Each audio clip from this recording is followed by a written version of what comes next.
ಪಶ್ಚಿಮ ಘಟ್ಟದಲ್ಲಿ ಸುರಿಯುತ್ತಿರುವ ಮಳೆಯ ಪರಿಣಾಮ ಕರ್ನಾಟಕ ಗೋವಾ ಗಡಿ ಭಾಗದಲ್ಲಿರುವ ವಿಶ್ವವಿಖ್ಯಾತ ದೂದ್ಸಾಗರ್ ಜಲಪಾತ ತನ್ನ ಅದ್ಭುತ ಜಲ ವೈಭವದಿಂದ ಕಂಗೊಳಿಸುತ್ತಿದೆ.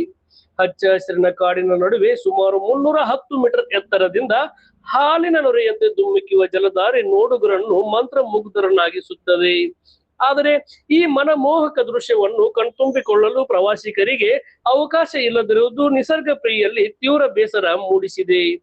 ಗೋವಾ ಸರ್ಕಾರ ಹಾಗೂ ರೈಲ್ವೆ ಇಲಾಖೆ ಸುರಕ್ಷತಾ ಕಾರಣಗಳಿಂದ ಜಲಪಾತದ ಮೇಲ್ಭಾಗ ಮತ್ತು ರೈಲ್ವೆ ಹಳಿಯ ಮೂಲಕ ಪ್ರವೇಶಕ್ಕೆ ನಿರ್ಬಂಧ ಹೇರಿವೆ.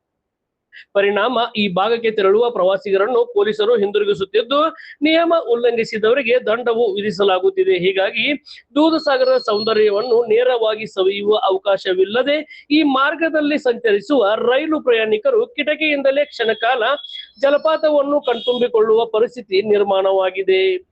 ಉತ್ತರ ಕನ್ನಡ ಜಿಲ್ಲೆಯ ಜೋಯಿಡಾ ತಾಲೂಕಿನ ಕುವೇಶಿ ಸಮೀಪ ಹುಟ್ಟುವ ಈ ಜಲಪಾತ ಮಾಂಡವಿ ನದಿಗೆ ಸೇರಿ ಅರಬ್ಬಿ ಸಮುದ್ರ ಸೇರುತ್ತದೆ. ಶಾರುಖ್ ಖಾನ್, ದೀಪಿಕಾ ಪಡುಕೋಣೆ ಅಭಿನಯದ ಚೆನ್ನೈ ಎಕ್ಸ್‌ಪ್ರೆಸ್, ಕನ್ನಡದ ಮೈನಾ ಸೇರಿದಂತೆ ಹಲವು ಸಿನಿಮಾಗಳಲ್ಲಿ ದೂಧಸಾಗರದ ನೈಸರ್ಗಿಕ ಸೌಂದರ್ಯ ಸೆರೆ ಹಿಡಿಯಲಾಗಿದೆ.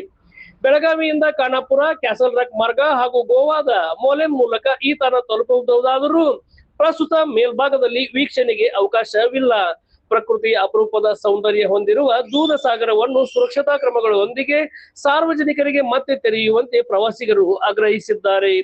ಕರ್ನಾಟಕ ಮತ್ತು ಗೋವಾ ಸರ್ಕಾರಗಳು ಜಂಟಿಯಾಗಿ ಪ್ರವಾಸೋದ್ಯಮವನ್ನು ಉತ್ತೇಜಿಸುವ ನಿಟ್ಟಿನಲ್ಲಿ ಅಗತ್ಯ ವ್ಯವಸ್ಥೆ ಕಲ್ಪಿಸಿದರೆ ದೇಶ ವಿದೇಶಗಳಿಂದ ಸಾವಿರಾರು ಪ್ರವಾಸಿಗರನ್ನು ಸೆಳೆಯುವ ಪ್ರಮುಖ ತಾಣವಾಗಿ ದೂಧಸಾಗರ ಮತ್ತಷ್ಟು ಬೆಳೆಯಲಿದೆ ಎಂಬುದು ಸಾರ್ವಜನಿಕರ ಅಭಿಪ್ರಾಯವಾಗಿದೆ.